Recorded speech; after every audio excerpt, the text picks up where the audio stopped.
시청자 여러분 안녕하십니까. 문재인 대통령의 방미 일정이 한국 시간으로 오늘 밤부터 시작이 됩니다. 이번 회담은 한마디로 얘기해서 비상회담입니다.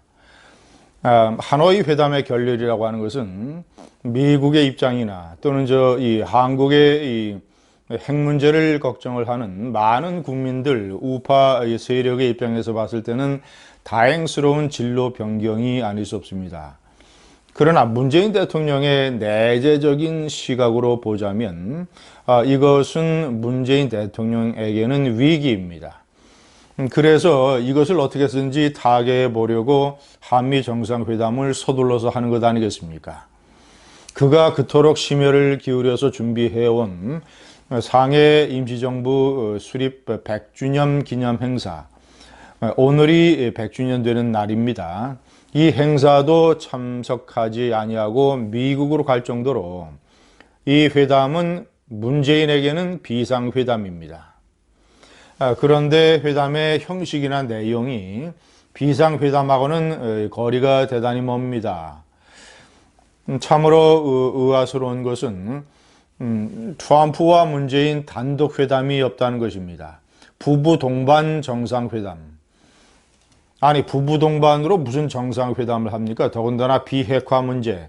문재인 대통령으로서는 완전한 비핵화가 있어야 대북 제재를 해제할 수 있다는 미국의 방침을 조금이라도 바꿔놓기 위해서 김정은이가 지난번에는 영변만 가지고는 안 됐으니까 영변 플러스 알파를 포기를 하면 단계적인 제재 해제를 해주자라는 중재안을 가지고 갈 것 아니겠습니까? 거기다가 개성과 금강산 관광 같은 것을 허용을 해주면 이것이 김정은의 변화를 유도하는 데에 유용하다. 이런 식의 설득 자료를 가지고 가는 것 아니겠습니까? 자, 그렇다면 이런 것을 트럼프와 단독으로 만나서 집중적으로 내가 왜 그렇게 생각을 하는지, 그리고 이런 것들이 왜 북핵 해결에 도움이 되는지를 트럼프 대통령에게 설득해야 될 그런 상황 아니겠습니까? 그런데 무슨 부부동반 정상회담입니까? 이 부부동반 회담이라고 하는 것은 미국 측이 제시한 제안이라고 합니다.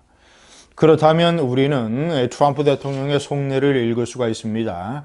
제가 옆에 표기를 해놓은 대로 한번 보십시오. 현지 시각으로 표시를 해놓은 겁니다. 10일 오후 5시 40분에 앤드루 공군기지에 도착을 해서 그날 저녁에는 아무런 일정을 잡지 않았습니다. 문 대통령은 영빈관에서 하룻밤을 묵은 후에 이튿날 오전에 폼페이오 국무장관과 볼턴 미 국가안보보좌관을 같이 접견하게 됩니다. 그리고 나서 펜스 부통령을 만나게 되는 것이죠. 자, 그 다음 일정이 부부동반 단독회담, 그 다음에 이 강경화 외무장관 정의용 실장이 포함이 되고 미국 측에서 폼페이오와 볼턴이 가세하는 소규모 정상회담, 그리고 나서 오찬겸 확대 회담. 이후에 브리핑을 한 후에 워싱턴 달라스 공항에서 출국하게 됩니다. 시청자 여러분, 저 일정을 보면 사실상 중요한 것은 폼페이오 볼턴과 마이크 펜스를 만나는 일정입니다. 왜 미국 측에서 저렇게 정했을까요? 폼페이오, 볼턴, 펜스 세 사람은 공통적으로 원칙파입니다. 폼페이오도 원칙파로 돌았습니다. 자, 대표적인 강경파 존 볼턴 국가안보보좌관이 있고 이 세 사람의 북한 핵에 대한 입장은 전혀 바뀌지 않았습니다. 이 세 사람은 문재인 대통령과 일종의 토론을 하면서 미국 측의 논리를 문재인 대통령에게 다시 한번 확인시켜 줄 겁니다. 문재인 대통령은 이 세 사람을 또 설득하기 위해서 제가 조금 전에 말씀드린 그 두 가지 카드를 집중적으로 제시하겠지만 저는 별로 설득력이 없을 걸로 보여집니다. 이 세 사람이 트럼프 대통령의 허락 없이, 그리고 트럼프 대통령과의 정상회담을 앞두고 좋다. 문재인 대통령에게 한국 측의 주장이 일리가 있다. 한번 단계적으로 비핵화를 해보자. 단계적으로 제재를 해보자. 이런 식의 양보안을 받아들일 가능성은 거의 없다고 봐야 될 것입니다. 자, 그렇다면 트럼프 대통령은 왜 저런 일정을 마련을 했는가? 더군다나 미국 측이 얘기를 해서 부부 동반으로 단독 회담을 한다는 것은 트럼프 대통령이 문재인 대통령과는 단독으로 예를 들어서 문 대통령이 가지고 오는 이른바 양보 패키지를 논의하고 싶은 생각이 없다. 그 얘기는 폼페이오와 볼턴과 펜스를 만나서 당신이 얘기를 하고 우리 팀이 당신에게 또 설명을 해줄 테니까, 한마디로 얘기하면 당신에게 또 교육을 해줄 테니까 한번 들어봐라. 이런 얘기 아니겠습니까?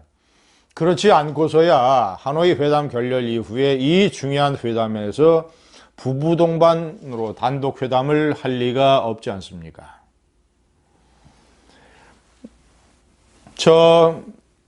부부 동반의 단독 회담이라고 하는 것은 사실상 한국이 문재인 대통령의 청와대 측이 빌미를 제공한 것입니다. 저는 김정숙 여사가 따라가는 것, 동반하는 것, 같이 가는 것이 이번 비상회담이 아주 잘못된 고리라고 생각을 합니다.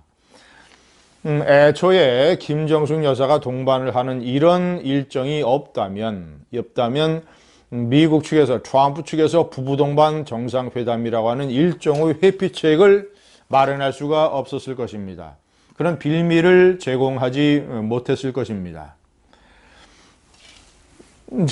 조금 전에 제가 말씀드린 대로 문재인의 입장에서 봤을 때는, 내재적 시각에서 봤을 때는 이번 회담이 일종의 비상회담이요, 위기 타개 회담이기 때문에 문재인 대통령은 거기에 걸맞는 모습을 갖췄어야 됩니다.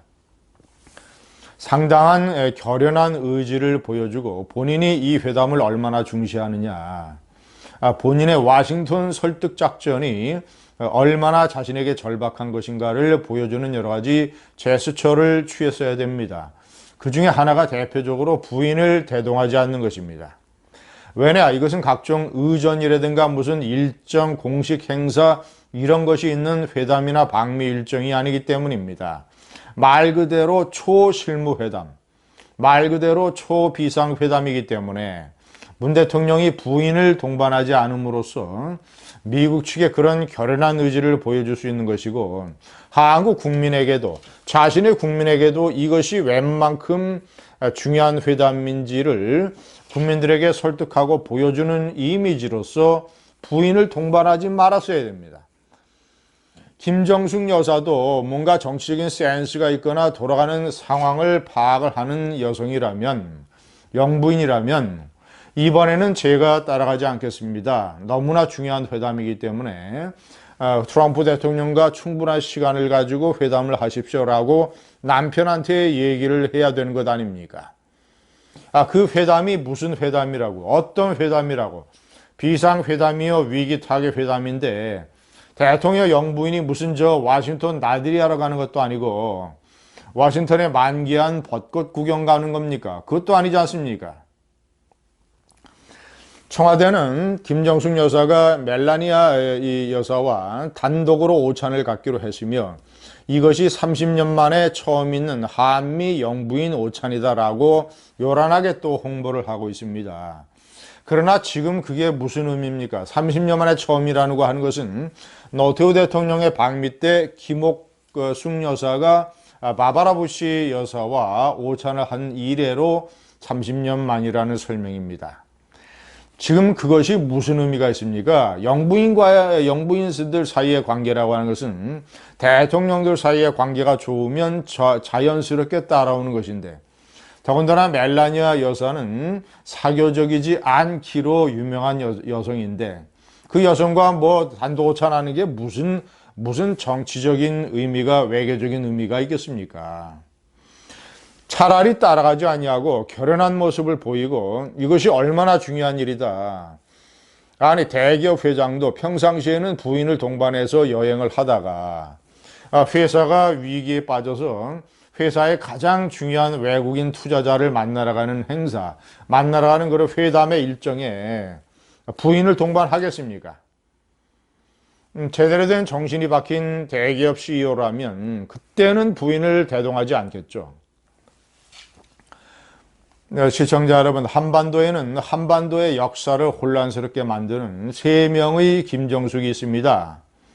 김일성의 부인 김정숙, 아들 김정일, 악의 후손을 낳아서 김정일로 하여금 각종 테러를 저지르고 그리고 핵을 개발해서 한반도 평화를 위협하게 만든 김일성의 부인 김정숙. 통합진보당 이석기 내란 선동 사건으로 징역형을 선고받고 복역 중인 반국가 사범에게 이 지지를 보내고 그 사람의 석방운동에 적극적으로 가세한 임종석 전 대통령 비서실장의 어머니 김정숙 여사. 그리고 세 번째 김정숙. 누구인지는 제가 말하지 않아도 되겠죠. 감사합니다.